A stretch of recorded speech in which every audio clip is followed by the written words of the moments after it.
Love, I can't wait for the company party tonight. We'll finally be able to appear in public together. This time, I won't have to make up an excuse to leave Eleanor at home. Eleanor Vance read these words on her husband's phone and felt her world collapse in seconds. 8 years of marriage. 8 years believing that Ethan was protecting her from corporate parties out of love. 8 years of being the perfect, intelligent, and dedicated wife who abandoned her promising career to support his dreams. But in that moment, looking at the message he had sent to Chloe, his 24-year-old secretary, a single truth crystallized in Eleanor's brilliant mind. She wasn't the protected wife.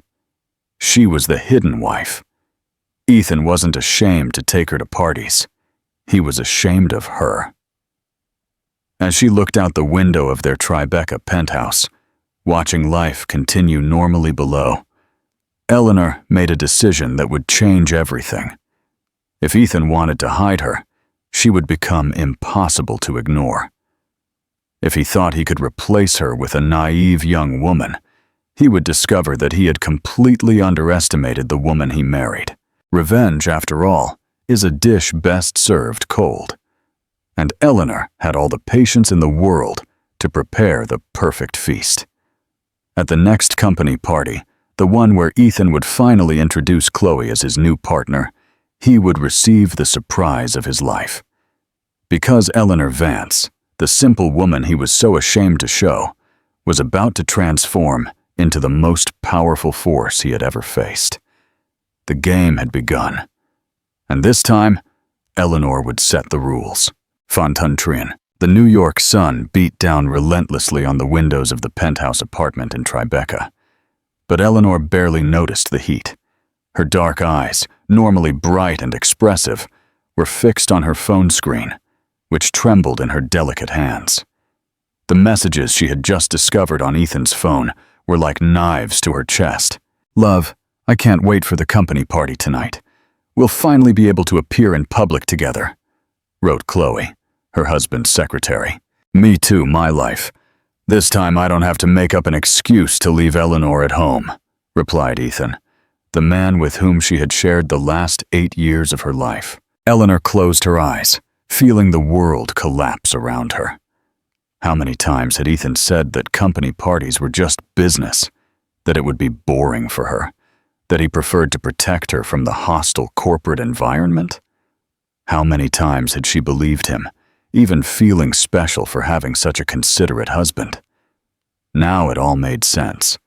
The constant trips, the whispered phone calls, the different perfume on his clothes, the nights he came home too late for any business meeting. Ethan wasn't protecting her. He was hiding her. The 29-year-old woman slowly rose from the Italian leather sofa they had chosen together on their honeymoon in Milan. Her bare feet touched the cold marble floor as she walked to the balcony that offered a panoramic view of New York City. Down below, life continued as normal. Cars honked. People walked by in a hurry. Street vendors shouted their offers. It was as if the world hadn't ended for her. Eleanor was everything any man could desire.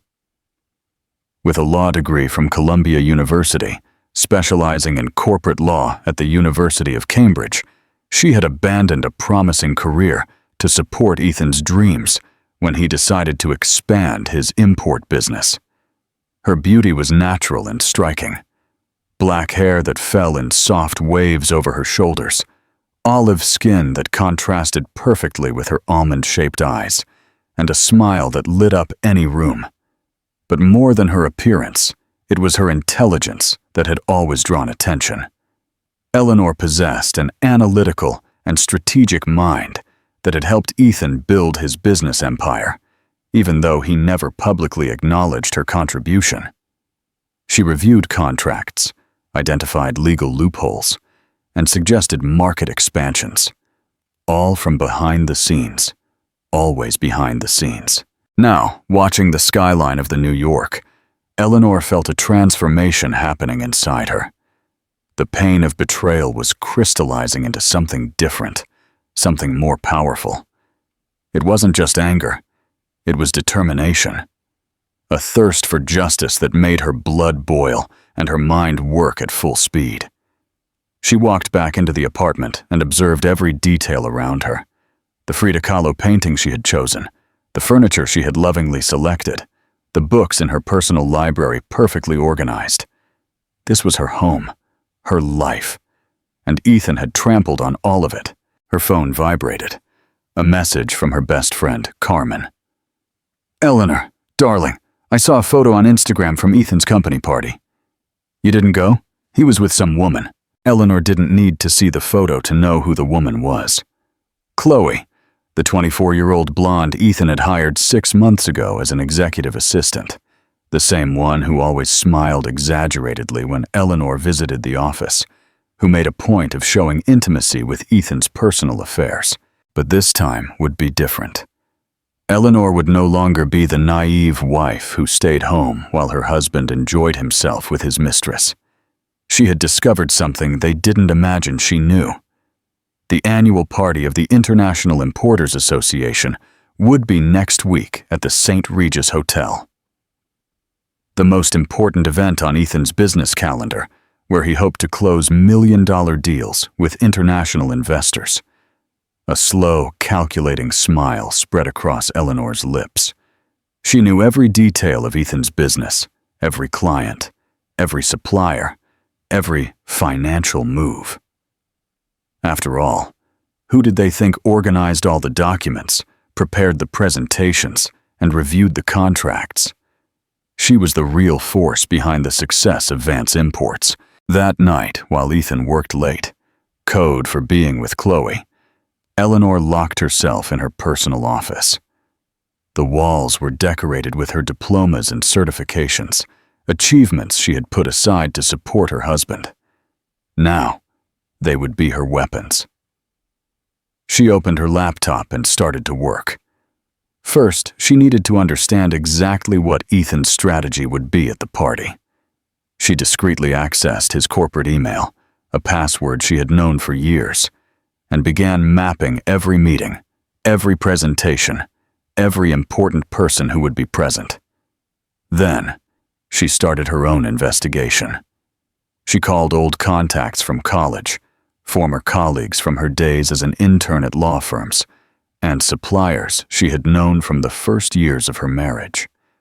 Eleanor was building her own network, preparing the ground for what was to come.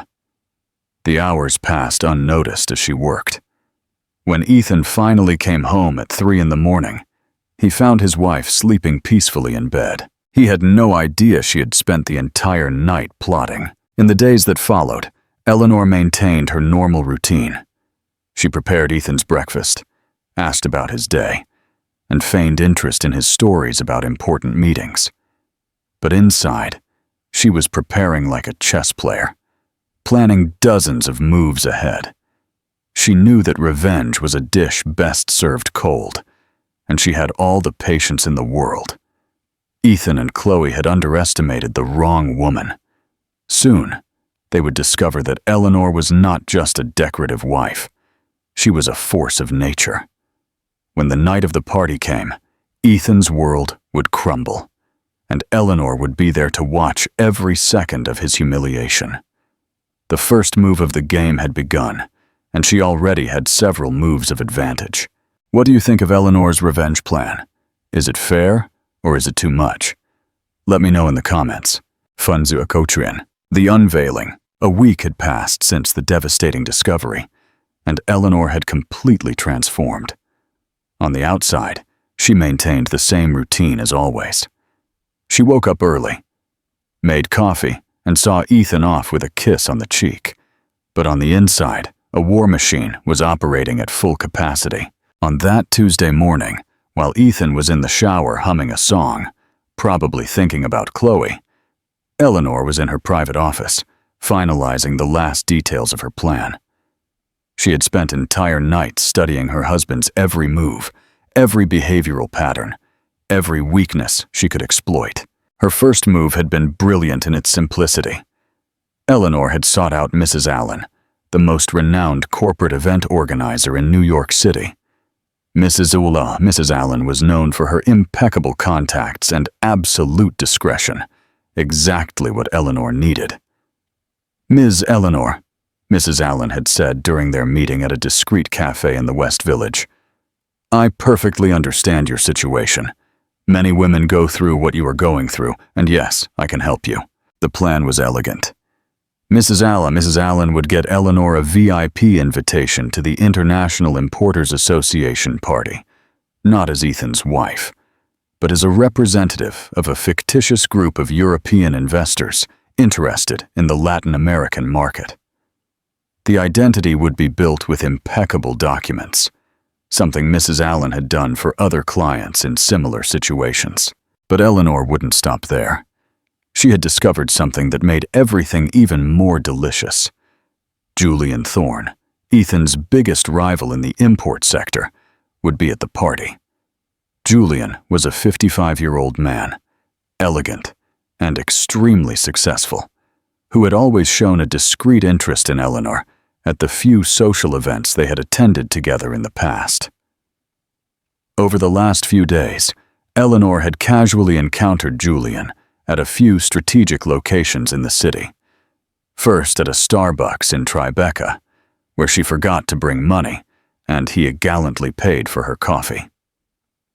Then at the Museum of Contemporary Art, where they had a fascinating conversation about the exhibition of emerging New York artists. Julian was intelligent, cultured, and clearly attracted to her. "You have a unique perspective on art, Eleanor," he had commented as they looked at a work by Gabriel Orozco.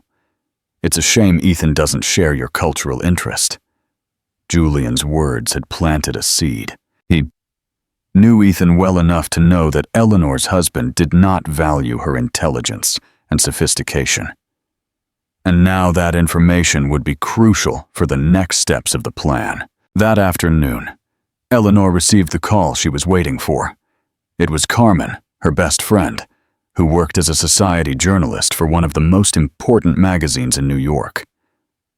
"Eleanor, I got the information you asked for," Carmen said in a low voice. "Chloe Davies, 24 years old, a business graduate from Fordham University. She has been working at Ethan's company for 6 months. And yes, she'll be at the party as his official partner." "Official," Eleanor repeated, feeling a pang of pain that quickly turned into fuel for her determination. "Yes, darling. From what I've found out, Ethan has registered her as his business partner for the event.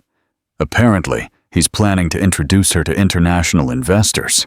Eleanor's blood boiled. Ethan was not just cheating on her. He was publicly replacing her, presenting Chloe as if she were a fundamental part of his business, when the one who had really built everything by his side had been Eleanor. But this information only solidified her resolve. If Ethan wanted to play this way, she would play better. That night, after Ethan left for another of his late meetings, Eleanor put the second phase of her plan into action. She called Miguel Santos, one of the most respected corporate lawyers in New York. Miguel had been her professor at university and had stayed in touch over the years. "Eleanor, what a surprise to hear your voice," Miguel had said, genuinely happy. "I still regret that you gave up law. You were one of the brightest minds in your class." "Miguel, I need your help with something delicate," Eleanor had replied. "Could you meet me tomorrow?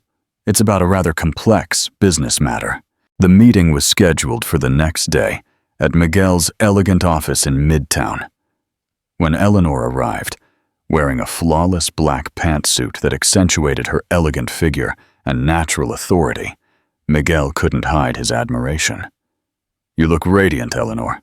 What can I do for you?" Eleanor explained her situation with the coldness of an experienced negotiator. She didn't mention the betrayal. That would be irrelevant to the legal aspects. Instead, she focused on the facts. She wanted to understand her rights as a spouse regarding the family business, especially considering her unacknowledged contribution to the company's growth. "Interesting," Miguel murmured as he took notes. "Do you have documentation of these contributions?" Eleanor smiled. For 8 years, she had meticulously kept copies of all the contracts she had reviewed, all the market analyses she had prepared, and all the strategies she had developed. Ethan had never known about this organization. He assumed she simply helped a little and then forgot all about it. I have everything documented, Miguel. Every email, every file, every contribution.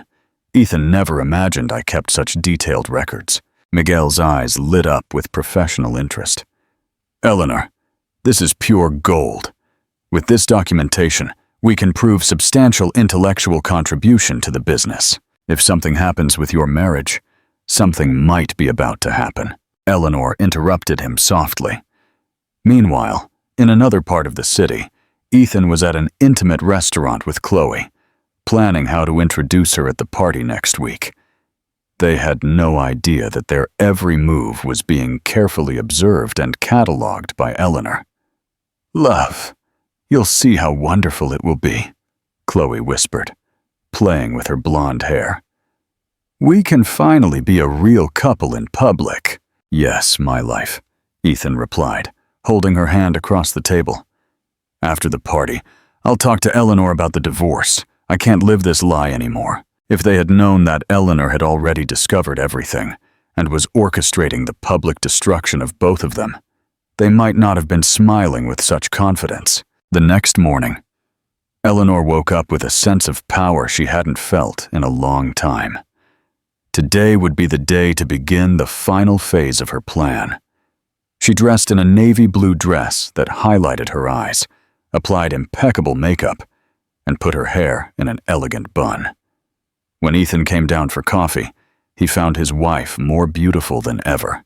You look beautiful today, Eleanor, he commented, but there was something distracted in his voice. His mind was clearly elsewhere, or rather, on someone else. Thank you, darling, she replied with a serene smile. I have an important meeting today. A meeting? Ethan seemed surprised. Eleanor hadn't mentioned any professional commitments in months. Yes, I'm thinking of going back to work. Maybe it's time to resume my career. Ethan almost choked on his coffee. The idea of Eleanor returning to the job market clearly bothered him. An independent wife would be an obstacle to his plans with Chloe.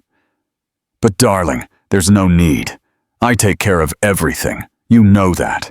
I know, love, Eleanor replied, kissing his forehead. But a woman needs to feel useful, don't you think? After Ethan left for work, Eleanor allowed herself a moment of satisfaction.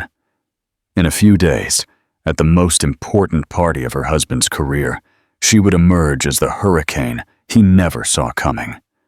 The revenge was taking shape, and it would be sweeter than she ever imagined. 3 days remained until the International Importers Association party, and Eleanor was finalizing the last details of her transformation. She had spent the morning at one of the most exclusive salons in Midtown, where a team of professionals worked to enhance her natural beauty to a level that bordered on breathtaking. Her black hair now fell in perfect waves that framed her face cinematographically. The makeup, applied by an artist who worked with celebrities, highlighted her almond-shaped eyes in a way that was simultaneously elegant and mesmerizing. Her nails, painted in a shade of red that symbolized power, completed the transformation. But the real change was not physical. It was internal. Eleanor had regained the confidence she had abandoned during the years of her marriage. Now, when she looked in the mirror, she saw again the brilliant and determined woman she had been before meeting Ethan. Her first stop after the salon was at the boutique of a renowned New York designer. Eleanor had scheduled a private appointment to choose the dress she would wear to the party, a piece that needed to communicate power, elegance, and a very clear message that she was no longer the submissive wife everyone knew. Mrs. Vance, the designer greeted her with a genuine smile. It's a pleasure to see you again. I heard you're looking for something special. Very special, Eleanor confirmed. I need a dress that makes an unforgettable entrance. The designer, who had dressed first ladies and international stars, immediately understood the mission. I have exactly what you need." The dress was a masterpiece, an exclusive model in Italian silk, in emerald green, that contrasted perfectly with Eleanor's olive skin. The cut was impeccable, elegant enough for the corporate environment, but with a touch of sensuality that would ensure all eyes turned to her. The piece cost the equivalent of 3 employees' monthly salaries. But Eleanor didn't hesitate. After all, she had helped build the fortune she would now use for her revenge. "It's perfect," she murmured, observing herself in the mirror. "Absolutely perfect."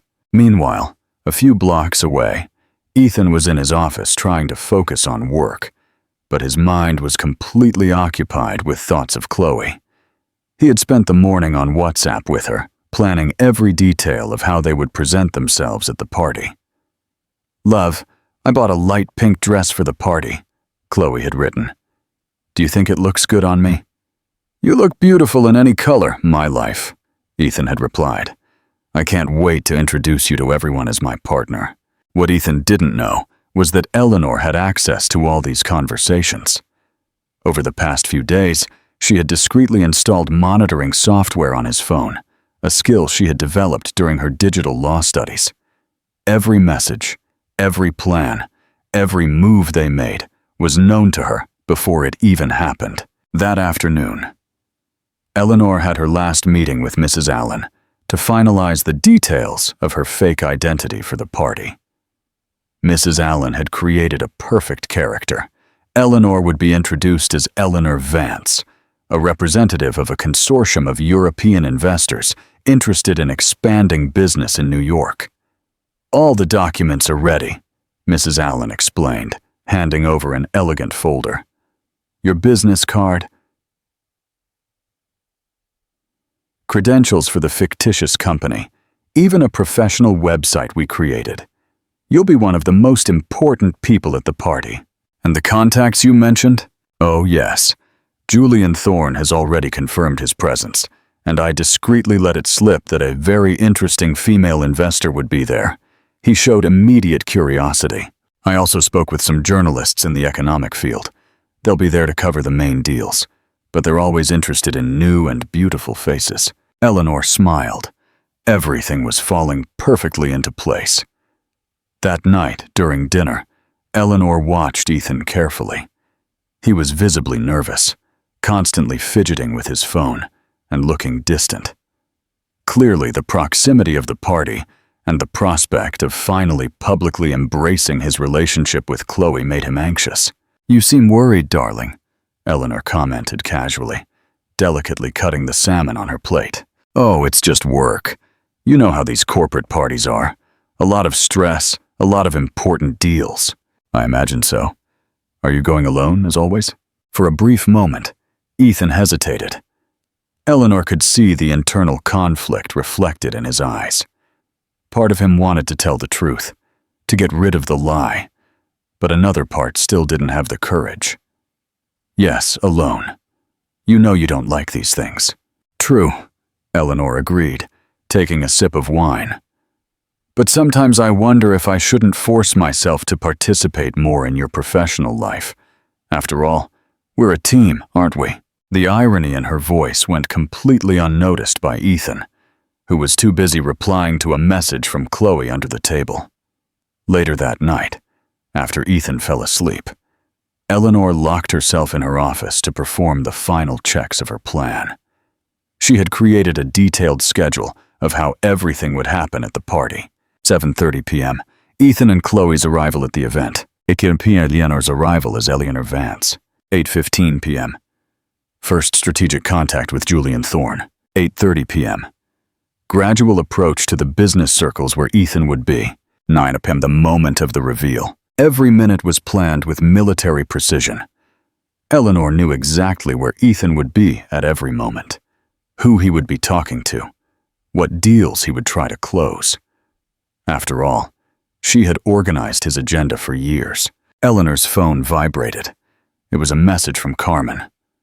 "Darling, I got more information. Chloe is telling all her friends that she's going to debut as Ethan's official girlfriend at the party. She even posted a picture on Instagram stories, trying on dresses with the caption, "Special night coming soon." Eleanor sighed.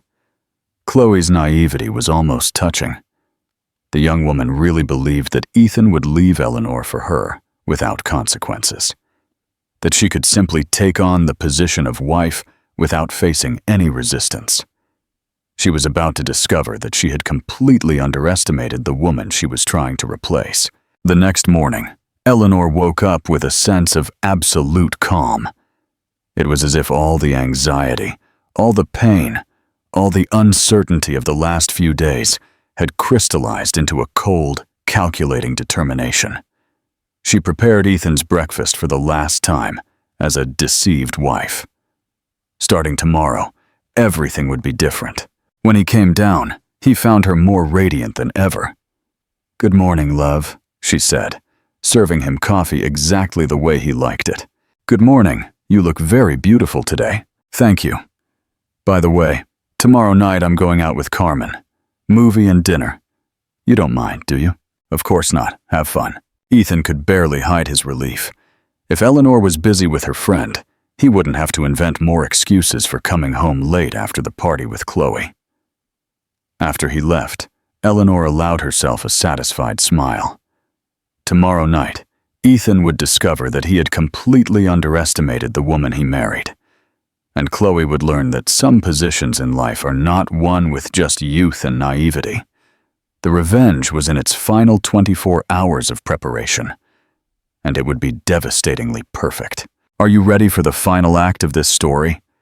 Subscribe to the channel to not miss the epic climax. Fan Kui, the unveiling and the final verdict. The St. Regis Hotel in New York City had never hosted an event as important as the annual party of the International Importers Association. The main ballroom was decorated with exotic flowers, Czech crystal chandeliers, and a panoramic view of the city that took your breath away. The most influential guests from the New York business sector circulated between glasses of French champagne and canapés prepared by the hotel's executive chef. At exactly 7:30 p.m., Ethan arrived at the event with Chloe on his arm. She was stunning in a light pink dress that highlighted her youth, her blonde hair falling in soft waves over her shoulders. Ethan, impeccable in his black tuxedo, smiled with the confidence of a man who could finally publicly display his conquest. "Are you nervous, my love?" he whispered in Chloe's ear as they handed their invitations to the reception. "A little," she admitted, squeezing his arm. "But I'm happy. I can finally be by your side as your true woman." Ethan smiled and delicately kissed her hand. "Today is our first official day as a couple, the first of many." They were received with enthusiasm by the other businessmen. Ethan introduced Chloe as his new business partner and strategic consultant, titles that made the young woman smile with pride. She didn't notice the curious and slightly malicious glances of some of the wives present, experienced women who immediately recognized the dynamics of the situation. Meanwhile, 20 miles away, Eleanor was putting the final touches on her preparations. She observed herself in the full-length mirror of her walk-in closet and barely recognized the woman who was staring back at her. The emerald green dress from the designer had transformed her into a modern goddess, elegant, powerful, absolutely breathtaking. Her hair was pulled back into a sophisticated low bun, with a few strategically loose strands framing her face. The makeup was flawless, her eyes marked with a perfect eyeliner, her lips in a nude shade that highlighted the natural beauty of her mouth. The jewelry was discreet, but extremely expensive. Diamond earrings that had been a gift from Ethan on their 3rd wedding anniversary, and a pearl necklace that had belonged to her grandmother. "Perfect," she murmured to herself, adjusting her dress one last time. "It's time to show them who I really am." At 7:45 p.m., Eleanor got into the back of the Mercedes-Benz that Mrs. Allen had rented for the occasion. The driver, discreetly instructed on the importance of punctuality, navigated the city streets with the precision of a professional pilot. During the journey, Eleanor mentally reviewed every detail of her plan. She knew exactly where Ethan would be at 8:15 p.m. at the main bar, talking to representatives of the Japanese company Tanaka Industries, a deal he had been trying to close for months. She also knew that Chloe would probably be by his side, smiling and pretending to understand the complexities of international negotiations. At 8:10 p.m., the Mercedes stopped in front of the St. Regis. Eleanor took a deep breath, adjusted her posture, and stepped out of the car with the grace of a queen. The doorman, impressed by her elegance, practically stumbled as he opened the door for her. "Good evening, ma'am," he stammered. "Welcome to the St. Regis." "Thank you," Eleanor replied, with a smile that was both gentle and powerful. She entered the hotel and headed for the elevator that would take her to the party ballroom. In the elevator mirror, she made one last adjustment to her lipstick and allowed herself a smile of anticipation. In a few minutes, the most important spectacle of her life would begin. The elevator doors opened on the party floor, and Eleanor made her entrance. The effect was immediate. Conversation stopped in mid-sentence, heads turned, people whispered, questioning who this breathtaking woman was who had just arrived. Mrs. Allen, strategically positioned near the entrance, immediately approached. "Eleanor Vance," she said, loud enough for nearby people to hear. "What a pleasure to see you. How was your flight from Paris?" "Excellent, thank you," Eleanor replied in perfect English, but with a slight accent that Mrs. Allen had suggested to make the identity more convincing. "I'm very excited to meet New York businessmen. I've heard wonderful things about the local market." Meanwhile, on the other side of the ballroom, Ethan was exactly where Eleanor had predicted, talking animatedly with the executives of Tanaka Industries.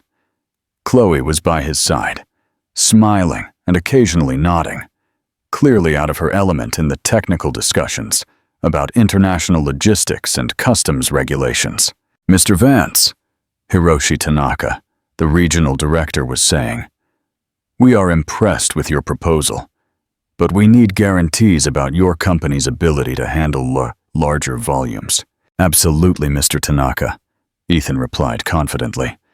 "Our infrastructure was recently expanded, and we have strategic partnerships that allow us to—" He stopped in mid-sentence. His eyes had caught a movement on the other side of the ballroom, a woman in a green dress who was attracting everyone's attention. There was something familiar about her, something that made his heart race in a way he couldn't explain. "Excuse me for a moment," he murmured, handing his card to Tanaka. "Chloe, continue the conversation. I'll be right back." Chloe, confused but obedient, tried to maintain her smile as Ethan walked away, clearly distracted by something or someone. On the other side of the ballroom, Eleanor had been introduced to Julian Thorne exactly as planned. The elegant businessman in his flawless tuxedo couldn't hide his admiration for the mysterious European investor. "Ms. Vance," Julian was saying, delicately kissing her hand. "It's a pleasure to meet you. Mrs. Allen told me you represent a consortium interested in expanding into New York." "That's right, Mr. Thorne. We are always looking for partnerships with visionary businessmen," Eleanor replied, her eyes shining with an intelligence that fascinated Julian. "I've heard great things about your company. Perhaps we could talk about collaboration opportunities." "It would be an honor. Allow me to introduce you to some colleagues in the industry." As Julian guided her through the ballroom, Eleanor kept part of her attention focused on Ethan. She could see him approaching slowly, clearly intrigued by her presence. The plan was working perfectly. "Julian," she said softly, "isn't that man over there Ethan Vance, from Vance Imports? I've heard a lot about his company." Yes. Ethan is a competitor," Julian replied with a slightly ironic smile. "A competent businessman, I must admit, although his methods are sometimes questionable." "What do you mean?" "Well, We recently discovered that he has been using privileged information obtained through, let's say, unconventional sources, nothing illegal, mind you, but ethically dubious. Eleanor feigned surprise, although she knew exactly what Julian was referring to. It was one of the strategies she herself had developed for Ethan years ago, using personal contacts to obtain information about bids before they went public. At the time, it seemed clever. Now, it would be another weapon in her arsenal. At that moment, Ethan finally got close enough to clearly see the mysterious woman's face. When his eyes met hers, his world stopped. It was Eleanor, his wife. But it wasn't the Eleanor he knew. This woman radiated power, confidence, a sophisticated sensuality he had never seen in her. For a moment, he was paralyzed, unable to process how his submissive and homebody wife had transformed into this goddess who commanded the attention of the entire ballroom. "Eleanor," he whispered in disbelief, taking a step forward. "I'm sorry," she replied, feigning confusion with an Oscar-worthy performance. "I think you've mistaken me for someone else. I'm Eleanor Vance, a representative of the Vance Investments Consortium." Julian watched the interaction with growing interest. "Do you two know each other?" She... Ethan stammered, completely flustered. "I apologize. She looks a lot like someone I know." Eleanor smiled with a calculated coldness. "Ah, how interesting. You must be Ethan Vance, from Vance Imports. I've heard a lot about your company. Julian here was just telling me about the innovative methods you use." The word innovative carried a tone that made Ethan shudder. There was something in those eyes, his wife's eyes, that warned him something was terribly wrong. "Eleanor, what are you doing here?" he whispered, low enough for only her to hear. "I apologize, Mr. Vance, but you continue to mistake me for someone. Perhaps we should focus on business. I heard you're trying to close a deal with Tanaka Industries." Ethan's blood ran cold. How did she know about the deal with the Japanese? It was confidential information he had only shared with one person. His eyes turned to Chloe, who was still on the other side of the ballroom, trying to maintain a conversation with the Japanese executives. Suddenly, everything began to make sense. Eleanor knew. Somehow, his wife had discovered everything. "Julian," Eleanor continued, her voice soft as silk, but sharp as a blade. "You mentioned something about questionable methods. Could you elaborate? As an investor, I need to fully understand the ethical standards of the companies we consider doing business with." Julian, delighted with the opportunity to annoy his competitor in front of a potential investor, smiled. "Well, there are rumors that Vance Imports obtains information about bids through, shall we say, intimate relationships with employees of public companies." Eleanor feigned shock. "Intimate relationships? What kind of relationships?" "The kind that can compromise the impartiality of certain business decisions," Julian replied, looking directly at Ethan. Ethan was turning pale.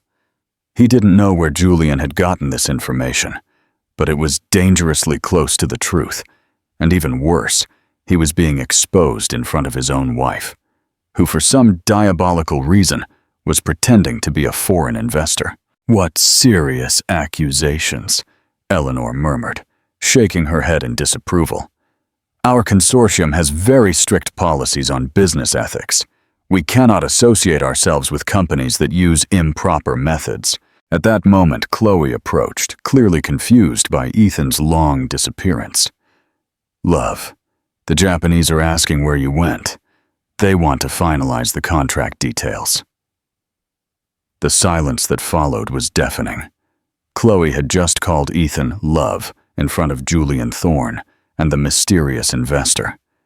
Even worse, she hadn't realized that the investor was, in fact, her lover's wife.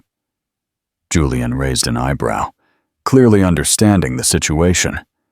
Eleanor maintained a slightly confused expression, as if she didn't fully grasp the personal dynamics she was witnessing.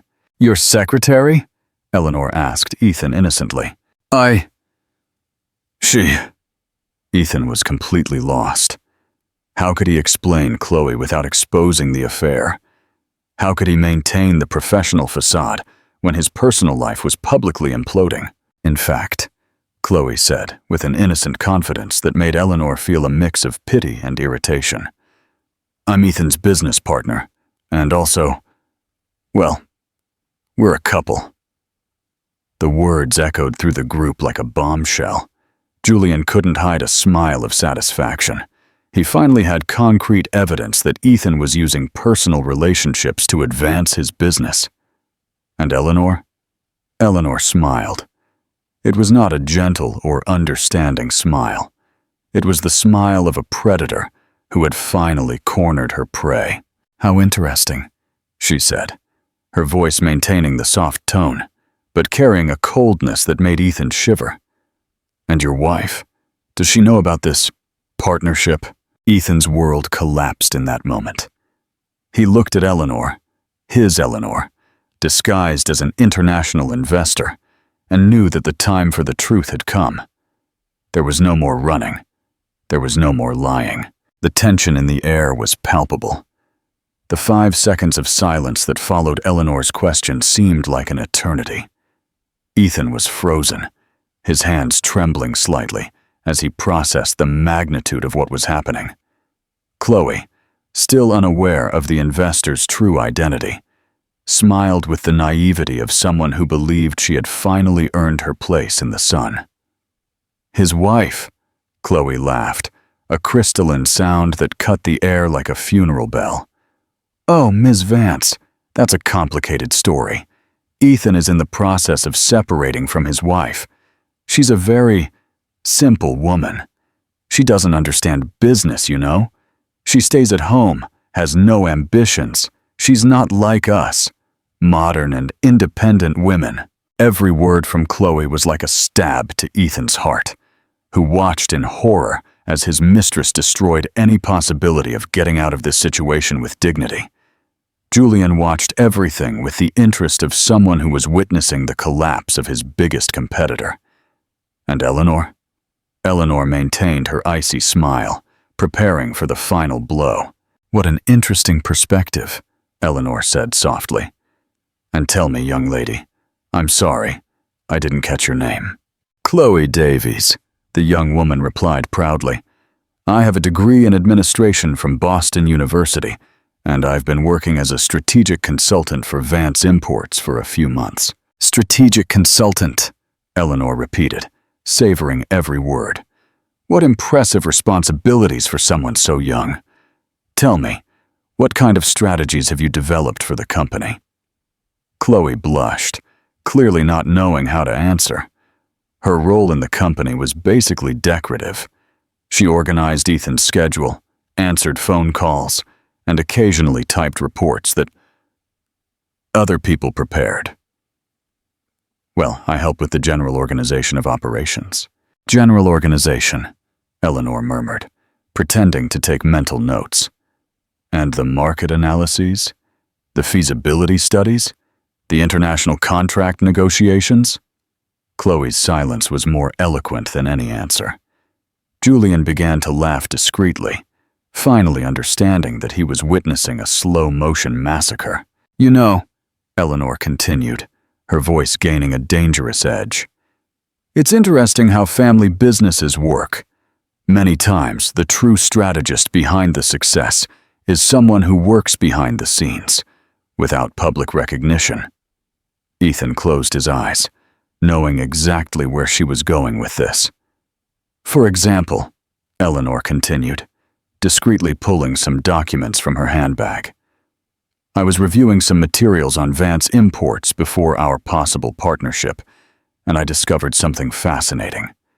The majority of the company's expansion strategies, the most innovative market analyses, even the most profitable contracts, they all seem to have been developed by someone with an advanced legal background.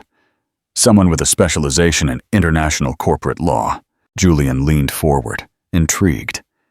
Ethan tried to interrupt, but Eleanor continued relentlessly. But here's the interesting thing.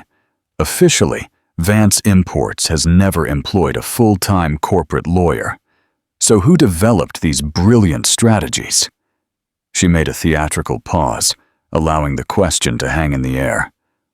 Unless the true strategist was someone very close to Mr. Vance, someone with intimate access to all the company's information, someone who worked tirelessly behind the scenes without ever receiving public credit. At that moment, several people nearby began to pay attention to the conversation.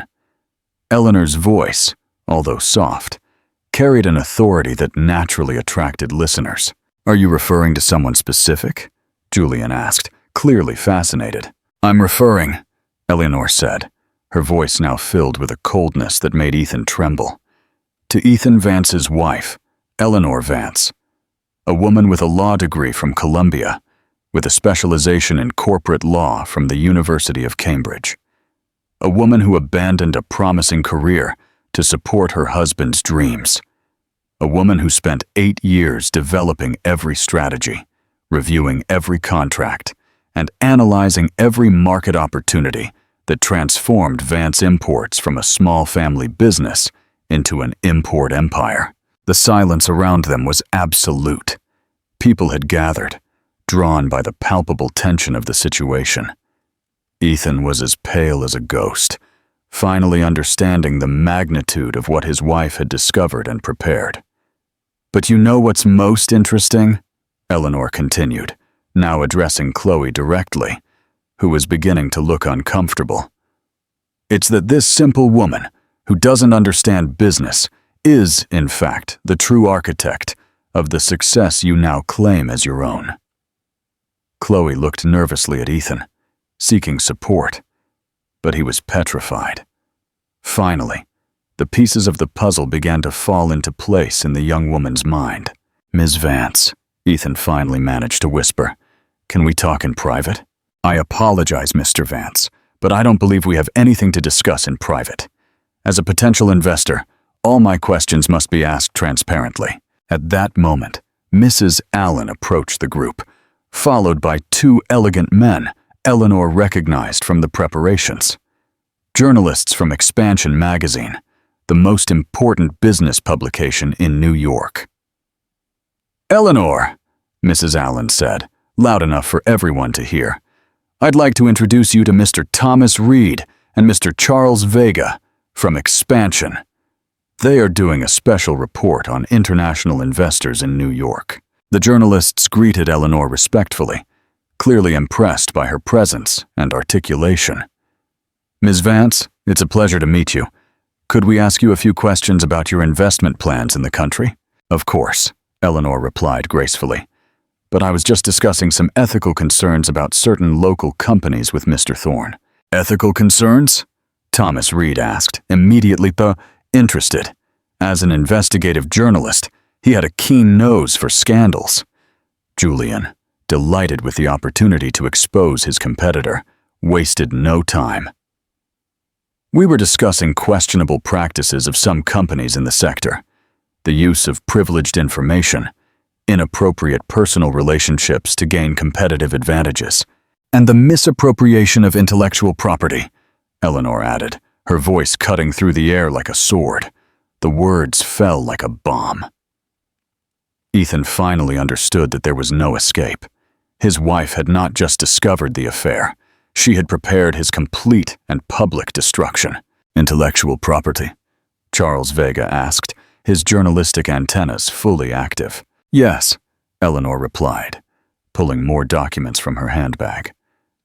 "I have evidence here that certain companies have systematically appropriated the intellectual work of unacknowledged collaborators, specifically spouses who have contributed significantly to the development of business strategies without receiving proper credit or compensation." She extended the documents to the journalists. "These are contracts, market analyses, expansion strategies, all developed by an uncredited source, but which were publicly presented as the original work of the company's administration." Ethan tried to intervene. "These documents are private. You can't—" "In fact," Eleanor interrupted him, her mask of a mysterious investor finally falling away. I can, because all these documents were developed by me, Eleanor Vance, your wife, the woman you just allowed your mistress to call simple and unambitious. The impact of the revelation was seismic.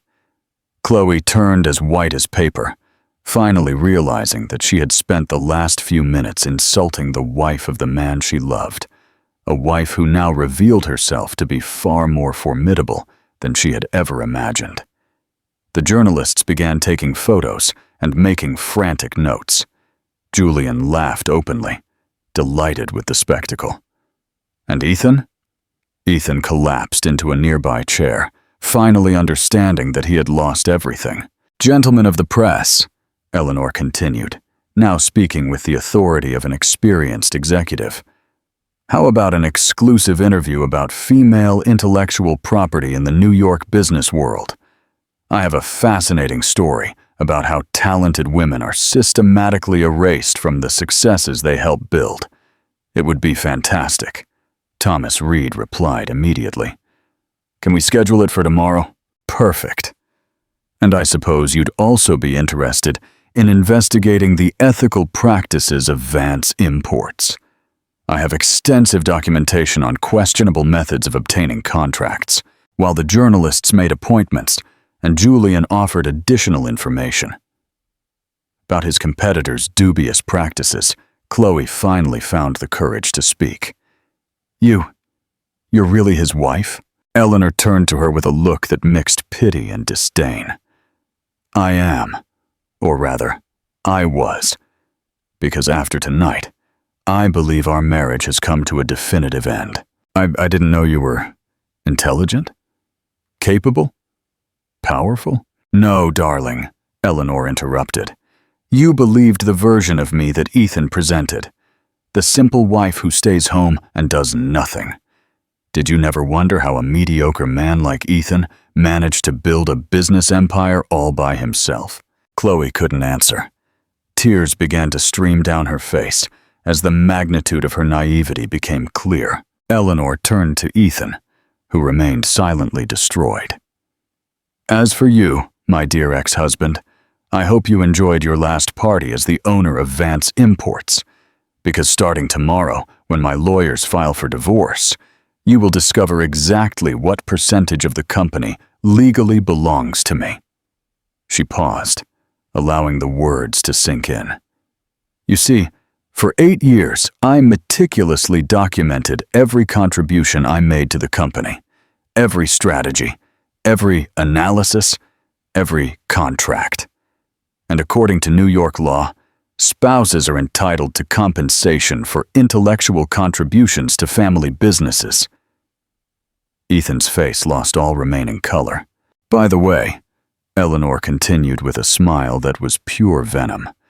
Julian, I believe we discussed a possible partnership between your company and my future independent venture. It would be an honor, Eleanor, Julian replied, kissing her hand with genuine admiration.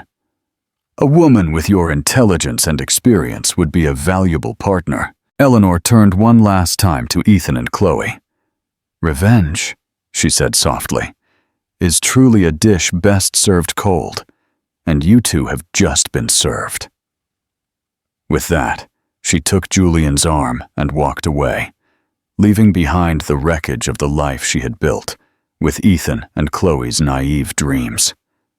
Behind her, she could hear the sound of cameras photographing the destroyed couple and the voices of journalists asking increasingly aggressive questions. Eleanor Vance had died that night. In her place, a woman was born who was stronger, smarter, and definitely more dangerous. And her empire was just beginning. The party continued around them, but for Ethan and Chloe, the music had stopped forever. 6 months later, the morning sun bathed the executive office on the top floor of One World Trade Center, one of New York City's most prestigious buildings. Eleanor Vance, the name she had adopted professionally after the divorce, delicately adjusted her porcelain cup as she reviewed the financial reports of her new company. Vance Strategic Consulting, 6 months. Only 6 months had passed since that transformative night at the St. Regis, and Eleanor had built an empire that rivaled anything Ethan had ever dreamed of achieving. The secretary's phone rang in the next office. "Ms. Vance, Mr. Julian Thorne is here for the 10 o'clock meeting," announced Sophia, her executive assistant. A 40-year-old woman, experienced and efficient, very different from the decorative secretaries other executives preferred. "You can send him in, Sophia. And please, ask to cancel after lunch in my schedule. I have an interview for CNN International at 2 in the afternoon." Eleanor smiled, remembering how she got here. The public humiliation of Ethan that night had been just the first move of a much more complex and satisfying chess game. Julian entered the office, elegant as always. But now in his eyes, there was something Eleanor recognized perfectly: genuine admiration and a touch of reverence. He was no longer the powerful businessman courting a potential investor. He was an equal partner, recognizing an equal. "Good morning, Eleanor," he said, delicately kissing her hand. "The third quarter numbers are impressive. Our joint venture has surpassed all projections." "Good morning, Julian. Please, have a seat. We have a lot to discuss about the expansion into Europe." As he settled into the Italian leather armchair, furniture she herself had chosen to match the minimalist and powerful decor of her office, Eleanor allowed herself a moment of satisfaction. The joint venture between Vance Strategic and Julian's companies had become one of the most profitable partnerships in the New York international trade sector. But the true pleasure came not only from financial success, it came from the poetic justice of her rise, being built on the rubble of Ethan's arrogance. "Before we begin," Julian said, taking a magazine from his executive folder, "did you see this week's cover of Expansion?" Eleanor smiled. How could she not have seen it? Her photo occupied the entire cover of the most important business magazine in New York, accompanied by the headline, "Eleanor Vance, the strategic mind that revolutionized New York international trade." The 8-page article told the official story of her career: a brilliant lawyer specializing in international corporate law, who had decided to go into business after years of working discreetly as a consultant. The magazine highlighted her impeccable background, her innovative strategic vision, and her almost supernatural ability to identify market opportunities before competitors. Of course, the article did not mention Ethan directly. It didn't need to. Anyone in the New York business sector knew exactly where the experience and knowledge that now made Eleanor Vance one of the most sought-after consultants in the country came from. "It's an excellent article," Eleanor commented modestly, "although I think they exaggerated a little in some aspects." "Exaggerated?" Julian laughed. "Eleanor, in 6 months, you've built a company that already bills more in a quarter than some traditional companies bill in a year. You've transformed 3 family-owned companies into market leaders and developed international expansion strategies that are being studied in universities. If there's any exaggeration, it's out of modesty."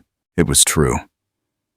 After that fateful night, Eleanor had channeled all her repressed energy and intelligence into building something genuinely her own. Every client she won, every successful strategy she implemented, every $1-million contract she closed was a silent declaration of her true worth. And the clients came in droves. Businessmen who had known her work behind the scenes at Vance Imports could finally hire the mind behind the strategies they so admired directly. International executives who had been impressed by market analyses developed by Ethan's team discovered that they could work directly with the true author. Eleanor's phone vibrated discreetly. A message from Carmen, her best friend and now director of communications for her company. "Darling, you have to see this. I just got a call from Forbes New York. They want to include you on the list of the 30 most influential businesswomen in the country. And there's more. CNN wants to do a documentary about women who transformed personal failures into spectacular business successes. Eleanor smiled, typing quickly. Schedule the interviews. And Carmen, thank you for always being by my side. Is it good news? Julian asked, noticing her smile. There's always good news when you control your own narrative, Eleanor replied philosophically. But let's talk business. How are the negotiations with the German group? As they discussed expansion details and market strategies, Eleanor couldn't help but have a flashback to those dark days 6 months ago, when she had discovered the betrayal and felt as if her world had collapsed. What a naive woman she had been, thinking that her life depended on Ethan. What a terrible mistake she had made in diminishing her own dreams to support his. What precious time she had lost being the perfect wife to a man who didn't even value her enough to introduce her publicly. But maybe all of that had been necessary. Maybe she needed to go through that humiliation to rediscover her own strength. Maybe she needed to be underestimated to learn never to underestimate herself again. The intercom interrupted her thoughts. Ms. Vance, Ms. Allen is online too. She says it's about the launch event for your foundation. Thank you, Sophia. Tell her I'll return the call in an hour. Ah, the foundation. That had been another project that was born from that traumatic night. The Eleanor Vance Foundation for Female Entrepreneurship had already helped more than 200 women launch their own businesses. The focus was specific. Women who had sacrificed their careers for marriages or relationships and now wanted to rebuild their professional lives. Every story that reached the foundation echoed her own experience. Lawyers who became housewives, engineers who abandoned projects to support husbands, doctors who paused their specializations to raise children, and then discovered that their husbands had evolved to younger companions. Eleanor transformed her pain into purpose, her humiliation into strength for other women. And nothing satisfied her more than receiving calls from businesswomen who had rebuilt their lives with the help of the foundation. Eleanor, Julian said, interrupting her thoughts. Can I ask a personal question? Have you heard from him? Your ex-husband? Eleanor paused, considering the question. Yes, she had heard news. How could she not have? In the New York City business world, circles were small and gossip traveled fast. Ethan had tried to save his company after the scandal, but the combination of media exposure, the loss of important contracts, and the divorce process, where Eleanor had legally proven her intellectual contribution to the business, had been devastating. Vance Imports had been forced to declare bankruptcy 3 months after that fateful night. He now worked as a sales manager at a mid-sized company, a position that represented a dramatic fall from his former status as a successful businessman. People in the industry knew his story. They knew that the empire he had built was, in fact, built by his ex-wife. They knew he had traded a brilliant partner for a youthful fling. And Chloe? Poor Chloe had learned in the cruelest way possible that being the other woman rarely ends well. Ethan, desperate and humiliated, had taken out his frustrations on the young woman he held responsible for his downfall. The relationship had ended in just 6 weeks, leaving Chloe unemployed, disgraced, and with a ruined professional reputation. She was currently working at a small accounting firm in the city's suburbs, far from the glamorous world she thought she had conquered. I have some information, Eleanor replied carefully, but I prefer to focus on the present and the future. The past has already served its purpose. Julian nodded, acknowledging the wisdom in her words. You are an extraordinary woman, Eleanor. To turn betrayal into triumph, humiliation into an empire, is not something anyone could do. Every woman has that strength inside her, Julian. Sometimes we just need an extreme situation to discover it. The phone rang again. It was Sophia, informing her that the executives from the German company Hoffman Industries had arrived for the meeting about the European expansion.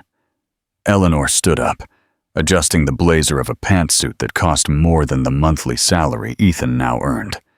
Her Louboutin heels echoed on the marble as she headed to the door. "Julian, let's go welcome our German guests. I have a proposal that will revolutionize our presence in the European market." As they walked down the hallway toward the main meeting room, Eleanor passed in front of the full-length mirror that decorated the wall. The woman who stared back at her was unrecognizable from the submissive and naive wife of 6 months ago. This Eleanor radiated confidence, power, and success. Her eyes shone with the sharp intelligence of someone who had learned never to underestimate her own worth again. Her smile carried the serenity of someone who had transformed her greatest defeat into her greatest victory. She was no longer the wife Ethan was ashamed to introduce. She was the woman he could never win back. And, contrary to what many people expected, Eleanor felt no bitterness or desire for additional revenge. That night at the St. Regis had been enough. Ethan and Chloe had received exactly the consequences their choices deserved. Now, Eleanor was too busy building her own legacy to waste time looking back. As she entered the meeting room, where German businessmen respectfully stood up to greet her, Eleanor Vance smiled. Not a smile of revenge or superiority, but a smile of genuine satisfaction. She had proven something much more important than her ability to get even. She had proven her ability to be reborn. And that, after all, was the sweetest triumph of all. The meeting began, and Eleanor Vance, the former Eleanor Vance, the former hidden wife, took her place at the head of the table as the CEO of one of the most respected consulting companies in New York. The future had never looked so bright. We hope you enjoyed this story. What do you think of Eleanor's final act? Was it a victory or just revenge? Let us know in the comments below. And don't forget to like this video and subscribe to our channel for more amazing stories.